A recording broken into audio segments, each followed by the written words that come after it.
Early hours ఎప్పుడు కూడా మనకి ఏదైతే డిఫికల్టీ టాస్క్ ఉంటుందో, డిఫికల్టీ సబ్జెక్ట్ ఉంటుందో దాన్ని చూడడం ద్వారా మనం ఎగ్జాక్ట్ గా అవుతున్నటువంటి స్కోర్ చేయడానికి అవకాశం ఉంది. రిమైనింగ్ టైం 11 to 1 ఎగ్జామ్ రాస్తున్నాడు అయిపోతుంది. 2 to 5 ఫిజిక్స్ కెమిస్ట్రీ కంప్లీట్ చేయండి 4 hours. తర్వాత మీరు బ్రష్ అయిన తర్వాత ఈవినింగ్ 10 వరకు బయాలజీ కంప్లీట్ చేయండి. సో టోటల్గా మనం ఉన్నటువంటి maths, physics, chemistry, biology 4 subjects కూడా కంప్లీట్ అయిపోయాయి. ఈజీగా పోయింది. సో రేపు కూడా సేమ్ ప్యాటర్న్, అది కూడా బిలో 9 కంప్లీట్ అయ్యేట్టుగా ప్లాన్ చేసుకోండి. అంటే ఈ రోజు రేపు 2 times రివైజ్ చేసేస్తారు టోటల్ సిలబస్. చదివేటప్పుడు మీకు ఆల్రెడీ చెప్పాము, మన దగ్గర ఉన్న బుక్స్ చదవండి, గ్రాండ్ టెస్ట్ రివైజ్ చేయండి, at the same time text books కూడా రివైజ్ చేస్తున్నాం. ఆ టెక్స్ట్ బుక్స్ లో ఉన్నటువంటి బాక్స్ ఐటమ్స్ అదే ఉందా, డెఫినెట్గా బాక్స్ ఐటమ్స్ వచ్చి మ్యాక్సిమం క్వశ్చన్స్ అడగడానికి అవకాశం ఉంది. కాబట్టి దాన్ని కూడా మనం కేర్ఫుల్గా అబ్జర్వ్ చేయాలి. ఈ 2 days మనం అదే పని చేయండి. ఓకే, తెలిసింది చదవండి, తెలియని చదవండి, మొత్తం చదవాలి. ఓవరాల్ గా మనం తెలియదంటే ఏం లేదు అనేటువంటి ఒక ఇమాజినేషన్ లో మనం ఉండాలి. అలాంటి ఆలోచన ఉన్నప్పుడు ఖచ్చితంగా మనకి ఒక నమ్మకం ఏర్పడుతుంది. ఆ నమ్మకంతో ఎగ్జామ్ రాస్తే డెఫినెట్ గా మీరు అచీవ్ కూడా ఉంటారు. ఓకే, కాబట్టి ఖచ్చితంగా మీరు చేయాల్సిన ప్రోగ్రామ్ సాధ్యంగా మీకు ఆల్రెడీ ఎగ్జామినేషన్ సెంటర్కి యాంగ్జైటీగా మనం పరిగెత్తుకుంటాం. ఎప్పుడైతే టెన్షన్ టెస్ట్ యాంగ్జైటీ అంటే టెన్షన్ వ్యాపకత, పరీక్షలు ఏమొస్తాడు, ఏం రాస్తాము, ఎలాంటి క్వశ్చన్ అడుగుతాడు, తెలిసి అడుగుతాడు, తెలియని అడుగుతాడు అనేటువంటి ఒక భయం లోపల ప్రతి ఒక్కరికి ఇండివిజువల్కి. అలాంటి భయం మీరు పడాల్సిన అవసరం. అందుకనే ప్రశాంతంగా నిద్రపోతే ఆ భయం అనేది ఉంటుంది. నిద్రపోకుండా మన నైట్ అంతా కూడా టెక్స్ట్ బుక్స్ కానివ్వండి, గ్రాండ్ టెస్ట్ కానివ్వండి రివైజ్ చేస్తామంటే టెన్షన్గా విరిగిపోతాం. టైం దగ్గరికి వచ్చే కొద్దీ హార్ట్ బీట్ పెరుగుతూ ఉంటుంది, నర్వస్ సిస్టమ్ అట్లాగే ఉంటుంది, బ్రెయిన్ యాక్టివేషన్ అట్లాగే ఉంటుంది. ఓవర్ యాక్టివేషన్ ఏం చేస్తామంటే మనం చేయాల్సిన దానికంటే చేయకుండా పోయి ఇంకోటి చేస్తూ ఉంటాం. అట్లాగే బౌలింగ్ చేసేటప్పుడు కూడా చాలా కూల్, ఎంత కూల్గా ఉండాలంటే ఫస్ట్ క్వశ్చన్ ఏలో చేసినామో లేదా ఏలో చేయాలి. స్పీడ్గా యాంగ్జైటీగా మనం వెళ్ళామనుకోండి ఒకదాని 2 బౌలింగ్ చేస్తాం. సపోజ్ అంటే ఏమో కైసన్ ప్రాసెస్ నేను కూడా అదే పరిస్థితి. అట్లాంటి పరిస్థితి రాకుండా మనం చేయాల్సిన అవసరం ఉంటుంది. సో మీకు ఆల్రెడీ ఎగ్జామ్ హాల్లోకి వెళ్ళిన తర్వాత ఫస్ట్ చేయాల్సినది ప్రశాంతంగా కూర్చోవాలి. ట్యాబ్లు ఇచ్చేంత వరకు కూడా మీ యొక్క మనసుని మీ కంట్రోల్లో ఉంచుకోవాలి. పూర్తిగా మన మనసు మన ఆలయంలో ఉన్నదా లేదా, మన మనసు మన ఆలయంలో ఉన్నదా లేదా అనేది మనం టెస్ట్ చేసుకోవాలి. ఆలయంలో ఉంచుకోగలిగితేనే మనం ఆన్సర్ కరెక్ట్గా చేయాలి. మన కంట్రోల్ దాటిపోయినట్టు మాత్రం అన్ని తప్పు చేస్తాం కదా. కాబట్టి మిమ్మల్ని మీరు కంట్రోల్ చేసుకోవడం ప్రయత్నం చేయగలగాలి. చేసిన తర్వాత వ్యాపరిస్తారు, ఇచ్చిన తర్వాత 100 క్వశ్చన్స్ ఉన్నాయా లేదా చూడండి. ఓకే, అలాగే మీకు పోయే భాష ముందే ఇచ్చేస్తాను. ఆల్రెడీ 15 ఫార్మాట్ వచ్చేసుకుంటున్నాం కొంచెం ఆవేసి, దాన్ని రిపీట్ చేయాల్సిన అవసరం ఉంటుంది. ఒకవేళ ఏంటంటే మీ రోజు అంటే ఇప్పుడు వచ్చేటువంటి పోయే భాష కూడా ఆల్రెడీ 15 ఫార్మాట్ వచ్చేస్తుంది. మీ డేటా బర్త్ కానివ్వండి, మీ రోల్ నెంబర్ కానివ్వండి, మీ నేమ్, మీ ఫాదర్ నేమ్, మీ కమ్యూనిటీ ఇవన్నీ కూడా దాంట్లో వచ్చేస్తాం. మీరు చేయాల్సింది ఓన్లీ 15 మాత్రమే ఉంటుంది. ఓకే, ఫస్ట్ క్వశ్చన్ ఇచ్చిన తర్వాత 1 to 100 క్వశ్చన్స్ ఉన్నాయా లేదా అని వెరిఫై చేసుకోండి. వెరిఫై చేసుకున్న తర్వాత మీకు చెప్పాను ఫస్ట్ టైం ఉన్న టైం 2 hours టైం. ఈ 2 గంటల సమయంలో ఏ సబ్జెక్ట్కి ఎంత వెయిటేజ్ ఇవ్వాలి. క్లాస్ 50 మార్క్స్ కాబట్టి 1 hour కూడా సరిపోదా? Okay, remaining 50 marks. ఆ 50 మార్క్స్ లో ఉన్నటువంటి బయాలజీ, ఫిజిక్స్, కెమిస్ట్రీకి 1 hour మనం కంప్లీట్ చేయగలమా లేదా, ఇట్లా మనం ప్లాన్ చేసుకోండి జాగ్రత్తగా. ఆల్రెడీ చేస్తా ఉంటాం. ఇలా ప్లాన్ చేసుకుని దానికి సంబంధించిన మనం కేటాయించాల్సినటువంటి అవసరం ఉంది. అట్ ద సేమ్ టైం మీరు చెప్పాను ఆల్రెడీ, ఈ యొక్క ఇంట్రెస్టింగ్ సబ్జెక్ట్ ఏదైతే ఉంటుందో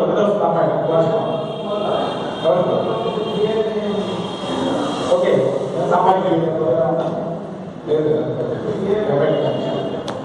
సో ఇంట్రెస్టింగ్ సబ్జెక్ట్ ఏదైతే ఉందో దాన్ని మనం చూస్ చేసుకోండి. దాంట్లో డిగ్రీ చేసుకోండి, ఇచ్చినటువంటి బుక్ వేసుకోండి. తర్వాత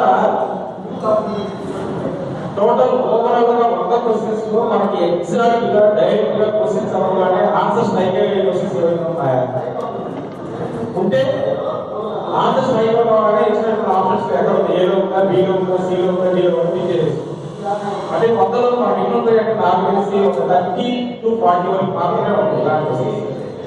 ఏది క్వశ్చన్ చూడగానే ఆన్సర్స్ టైప్ కూడా అయిపోతుంది. మన ఆప్షన్ చూడకపోయినా కూడా మనకు ఉన్నటువంటి ప్రీవియస్ ఎక్స్పీరియన్సెస్ గతంలో వాళ్ళు ఏవైతే ఉంటాయో ఇంతకుముందు మన గ్రాండ్ టెస్ట్ చేసింది కానివ్వండి, అలాగే క్లాస్ చేయడం కానివ్వండి, గవర్నమెంట్ సర్వైజ్ టెక్స్ట్ బుక్స్ కానివ్వండి, విజ్ఞాన్ కానీ సర్వైజ్ చేయడం ద్వారా ఆ క్వశ్చన్ చూడగానే ఇది ఆన్సర్ అంటే తెలిసిపోతా ఉంటాం. సార్ ఏదో ఒకటి కోర్స్ చెప్పుకుంటారు, ఆ కోర్స్ డెఫినెట్ గా ఇది ఆన్సర్ మన మైండ్ లో వచ్చేస్తాం. అట్లా ఫిక్స్ ఏమైనా ఉన్నాయో చూద్దాం, చూసి వాటిని టిక్ చేసేసి ఎప్పుడైతే సరే చూడండి మనం 30 to 40 చేసిన ఒక 20 ఇచ్చినా సరే పక్కాగా ఉంటారు. పంకయ్యా అలా ఎగ్జామ్ తెలిసి 20 అనుకుంటారు మొదలు, మిగతా 80 ఎక్కడ ఉంటుంది ప్రాబ్లమ్ సాల్వ్ అయిపోయింది. మనం చేసేటువంటి సమస్య పరిష్కార సామర్థ్యం ఆధారంగానే మిగతా చేయగలం. అన్నిటికీ స్ట్రైట్ క్వశ్చన్స్ ఉండవు, స్ట్రైట్ ఆన్సర్స్ వర్కౌట్ కాలేదు. కాబట్టి ఫస్ట్ ఏం చేయాలి, ఈ 20, 30 ఏవైతే మనకి డైరెక్ట్ క్వశ్చన్స్ ఉంటాయో వాటిని మీరు ఇచ్చేసేసి వన్స్ ఒకసారి వెరిఫై చేసుకుని ఇమీడియట్ గా పబ్లిక్ చేసేసేది. రైట్ సేవ్ అయిపోతుంది. అట్లా కాకుండా 100 క్వశ్చన్స్ పెట్టేస్తారు, లాస్ట్ 20 నిమిషాలు 15 నిమిషాలు 100 గంటలంటే 5 అయిపోవాలి కావాలి, 80% కాదు. ఎందుకంటే పబ్లిక్ చేసేది టైం మనకి కౌంట్ డౌన్ స్టార్ట్ అవుతుంది, 10 నిమిషాలే ఉంటాయి, 50 గంటలు పబ్లిక్ చేయాలి. 50 చేయడం అంటే చాలా ప్రాబ్లంగా ఉంటుంది. ఆ స్పీడ్ ఏం చేస్తాం, ఒక 27 పెట్టు లేదా 87 లోనే ఏం చేయాల్సిన పోయి ఏం చేస్తాం వల్ల అలవాటుగా 80 బి అనుకోండి, ఏ రోజు పక్కన బి రోజు చేస్తాం. జనరల్ మిస్టేక్స్ ప్రతి ఒక్కరు చేసి పరిస్థితి. సో అలాంటి మిస్టేక్స్ మనం రిపీట్ కాకుండా ఉండాలంటే ఏదైతే సాల్వ్ చేస్తున్నామో సాల్వ్ చేసిన తర్వాత ఎగ్జాక్ట్ కరెక్ట్ అనుకుంటున్నామో కరెక్ట్ అయిన వెంటనే ఓఎంఆర్ షీట్ మనం ఆ కోసం పబ్లిష్ చేస్తే అయిపోతుంది. సో ఇట్లా మనం లాస్ట్ క్వశ్చన్ కి ఎట్టి పరిస్థితుల్లో మనం సాల్వ్ చేయడానికి అనుకూలంగా లేని క్వశ్చన్స్ ఉంటాయో మనం చేయగలిగాం. ఎట్టి పరిస్థితి ఏ క్వశ్చన్ వదిలిపెట్టాము, ఓకే ఏ క్వశ్చన్ వదిలిపెట్టాము. ఓఏడి లాస్ట్ ప్రాబ్లం చేయడం రావట్లేదు అక్సెప్ట్ చేసినా కానీ డిస్ప్లే అనుకోవాలి స్వామి బీ రేట్ కావాలి, బీ రేట్ కావాలి, బీ రేట్ చేయగలిగారు సాల్వ్ చేయలేదు, టైం లేదు కదా. ప్రతి సెకండ్ కూడా చాలా వాల్యూ. ఎప్పుడు గుర్తుపెట్టుకోండి, మనం ఇన్ని రోజులు పడినటువంటి కష్టానికి ఎంత బాగా చదివేవాళ్ళు కాదు, నీ గ్రాండ్ టెస్ట్ రాసేవాళ్ళు కాదు. మనకి ఇచ్చే టైం ఏంటి, 2 hours టైం. ఈ 2 hours టైంలో ఎవడైతే కరెక్ట్ గా చేయగలుగుతారో వాడే మొదలు. అయ్యో సార్ నేను బ్రహ్మాండంగా చదివాను, ఇక్కడ వచ్చేసి ఆన్సర్ చేయలేకపోయాడంటే చేయలేకపోవడం ప్యూర్ మిస్టేక్ అంతే, ఎవడో సమస్య మీ యొక్క అసమర్థత. అందుకనే మన మనసు మనం చాలా మన ఆలయంలో చూసుకోవడానికి ఏం చేయాలి. నా రిపీట్ చేస్తాం, తప్పు వేయండి, సాగండి అంతే తప్ప తప్పు పోతుంది. 5 పెట్టి వెళ్ళిపోవడం వల్ల 5 మంది తక్కువ దారి బయటకు. ఎందుకంటే ముందు జరిగినటువంటి పరిస్థితి దాని రిఫ్లెక్షన్ తర్వాత వాళ్ళకి చూపిస్తాం. కాబట్టి అట్లా కాకుండా మనం ఎక్కడైతే ఇబ్బంది ఎదుర్కొంటా ఉంటామో ఆ ఇబ్బంది ఎదుర్కొంటూ ఒక నిమిషం మన మనసు మనం కంట్రోల్ తెచ్చుకొని తర్వాత నెక్స్ట్ వీక్ పెట్టాలి. ఆ స్పీడ్ రాంగ్ అవుతున్నాయి కానీ మనం ఫాస్ట్ 10 పెట్టేసి మొత్తం పోతాయి. అలాంటి పరిస్థితి వస్తుంది కదా. ఎక్కడైతే మనకి డౌట్ఫుల్ గా ఉంటాం వదిలేసి నెక్స్ట్ వీక్ వెళ్ళి దాన్ని సాల్వ్ చేయాలి. అందుకనే మీకు ఫస్ట్ ఈజీ కాన్సెప్ట్స్ ఏవైతే ఉంటే అక్కడ చేసేసి ఎప్పుడైతే సులభమైనవి మనకి తెలిసి మన గుర్తులు పెడతా ఉంటామో మనకి కాన్ఫిడెన్స్ లెవెల్స్ పెరుగుతూ ఉంటాయి. డెఫినెట్గా అన్ని తెలిసినవి ఉంటాయి, మైండ్ కూడా తెలిసినవి ఉంటాయి. అట్లా మనకి తెలియనటువంటి క్వశ్చన్ స్టార్ట్ చేసామనుకోండి, ఫస్ట్ పెట్టి కష్టంగా ఉంది, ప్రాబ్లం సాల్వ్ చేసాం, సింపుల్ ప్రాబ్లం రాలేకపోయాం, ఆన్సర్ రాలేదు, అక్కడ చూసి పంపించిన ఆన్సర్ లేదు, ఆప్షన్స్ ఎక్కడ లేదు, ఏమవుతుంది యాంగ్జైటీ, టెన్షన్ పెరిగిపోతా ఉంటాం. ఆ టెన్షన్ మనం ఏం చేస్తాం, సెకండ్ వీక్ వెళ్తాం, సరే ఇది పక్కన పెడతాం. అదే టెన్షన్ తో చేస్తాం కాబట్టి సెకండ్ వీక్ కూడా మనం ఖచ్చితంగా ఆన్సర్ చేయగలుగుతాం అవకాశం. సో అందుకని ఇటువంటి ప్రాబ్లమ్స్ అన్ని కూడా మనం రిపీట్ కాకుండా ఉండాలి అంటే తెలిసిన వాటిని మనం ఫస్ట్ ఫోకస్ చేయాలి. ఓకే, అలా చేయడం వల్ల మనకి నమ్మకం పెరుగుతూ ఉంటుంది. లాస్ట్ 3 ఏవైతే ఉన్నాయో అప్పుడు మనం ప్రాక్టీస్ చేయాలి. ప్రాక్టీస్ టైం ఉంది అంటే సాల్వ్ ప్రాబ్లం సాల్వ్ వచ్చేసిన సొల్యూషన్ వస్తుంది. సొల్యూషన్ రాలేదు ఒకే సొల్యూషన్ ఏంటి, ఏదో పెట్టేసాం. ఆర్గ్యూ చేస్తున్నాను అనుకోండి, క్లాస్లో సార్ 50 మీటర్లు ఉన్నాయి, 50 మీటర్లు ఉండవు సరిపోవట్లేదు, లాస్ట్లో 10-15 మీటర్లు పెరుగుతున్నాయి. ఆ 15 మీటర్లు మనం ఏం చేస్తున్నామంటే ఏదో మనం చూసుకొని పెట్టేస్తున్నాం. ఆ 15లో కూడా మనం చూడండి, 15లో కూడా సింపుల్ ఏదో ఉంటుంది, 15 కూడా ఈక్వల్ డిఫికల్టీగా ఉంటుంది. ఆ 15లో కూడా తొందరగా సొల్యూషన్ వచ్చేటువంటి ప్రాబ్లం ఉంది, దాన్ని ఐడెంటిఫై చేయాలి. అంతేగాని ఏదైతే మనకి సొల్యూషన్ రాకుండా దాని మీద కుస్తీ పడుతూ ఉంటాయి, 3 గంటల సేపు కూర్చున్నా రాదు, రాని దాని గురించి పట్టుకుంటూ మాట్లాడుకుంటాం, పక్కన పడేసి ఏదైతే వస్తానంటుందో మనకు వీలుగా ఉంటుందో సొల్యూషన్ ఈజీగా మనం ఫైండ్ అవుట్ చేయగలుగుతున్నామో దాన్ని చేయండి. దాన్ని చేయడం ద్వారా మనం ఖచ్చితంగా ఆన్సర్ తీసుకురావడానికి అవకాశం ఉంది, టైం సేవ్ అవుతాం. ఇక్కడ చూడండి, మనకు ఉన్నటువంటి 2 అవర్స్ టైం చాలా valuable time and crucial time. ఆ టైంలో మన మనసు మన ఆలయంలో ఉంచుకొని ఇచ్చేటువంటి సమస్య ఏదైతే ఉందో దాన్ని సింపుల్ గా సాల్వ్ చేస్తూ at the same time public కూడా అదేటువంటి లెవెల్ మనం కంప్లీట్ చేయాల్సిన అవసరం ఉంది. సో లాస్ట్ టైం ఫైనల్ గా ఒకటేంటంటే తెలిసి 80% తప్పు పెట్టండి. ఇది ద ఫండమెంటల్ రూల్. సక్సెస్ అయిన వాళ్ళ అందరి దగ్గరికి వెళ్ళి మనం ఫార్ములా ఇవ్వడంటే వాళ్ళకి తెలిసి ఏమీ తప్పు పెట్టండి. మార్కులో పోయింది కదా, 0.5లో పోయింది, 1 మార్కులో పోయింది, నాకు 1 మార్కు పెరిగింది, నాకు 2 ర్యాంక్ వచ్చేది, 1 మార్కు వచ్చేది, 5 ర్యాంక్ వచ్చేది, 1 మార్కు వచ్చి ఉద్యోగం వచ్చేది అనేటువంటి ఎక్స్ప్లెనేషన్ ఇస్తా ఉంటాం. ఆ ఎక్స్ప్లెనేషన్ ఇచ్చే వాళ్ళందరూ చేసేది ఏసీలో పెట్టాను, అలాంటి అక్కడ పెట్టి నాకు జాబ్ వచ్చేసేది, అక్కడ సీట్ వచ్చింది అనేటువంటి. అందుకని ఏం చేస్తాం, ముందుగా ఎవరికి టోటల్ 100% చూడండి, చదువుతా ఉంటే ఒక 5 minutes నంబర్ అయిపోతుంది. ఆ చదవడం ద్వారా మనకి ఏది తెలిసిన మనకి ఈజీగా తెలిసిపోతాం. తెలిసిన వాటిని మనం అయిపోతాం, తెలియని వాటిని తర్వాత మనం ప్రాక్టీస్ చేయాలి.